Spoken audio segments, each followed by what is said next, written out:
সিরাজগঞ্জের রায়হান আর রোহানের গল্পটা যেন একেবারেই সিনেমার মতো। ছোটবেলাতেই হারিয়েছে বাবাকে আর 4 মাস আগে মারা গেছেন মা। এরপর থেকে বৃদ্ধ নানা নানির সঙ্গে জরাজীর্ণ টিনের ঘরে মানবেতর জীবন কাটছিল এই দুই শিশুর। নানি অন্যের বাড়িতে কাজ করে যা আয় করেন তা দিয়েই কোনো রকমে চলছিল সংসার। টাকার অভাবে বন্ধ হয়ে যায় দুই ভাইয়ের লেখাপড়াও। এই মানবিক গল্পটি গণমাধ্যমে প্রকাশের পর বিষয়টি নজরে আসে বিএনপির চেয়ারম্যান ও প্রধানমন্ত্রী তারেক রহমানের। এরপরেই শিশু দুটির খোঁজ খবর নিতে এবং প্রয়োজনীয় সহায়তা নিশ্চিত করতে নির্দেশ দেন তিনি। শুক্রবার দুপুরে সিরাজগঞ্জ সদর উপজেলার রতনকান্দি ইউনিয়নের একডালা গ্রামে যায় আমরা বিএনপি পরিবারের একটি প্রতিনিধি দল। সংগঠনটির সদস্য সচিব কৃষিবিদ মোমিন মিথুনের নেতৃত্বে এবং উপদেষ্টা আবুল কাশেমের উপস্থিতিতে তারা রায়হান রোহানের বাড়ি পরিদর্শন করেন। এ সময় পরিবারের সদস্যদের সঙ্গে কথা বলেন প্রধানমন্ত্রীর পক্ষ থেকে সহমর্মিতার বার্তা পৌঁছে দেওয়া হয়।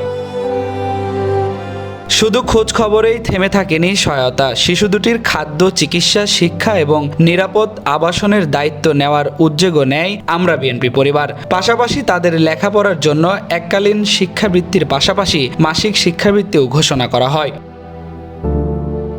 মাত্র 9 বছরের রায়হান আর 7 বছরের রোহানের জীবনে এতদিন ছিল শুধু কষ্ট আর অনিশ্চয়তা। তবে এবার হয়তো তাদের নতুন করে স্বপ্ন দেখার সুযোগ তৈরি হলো।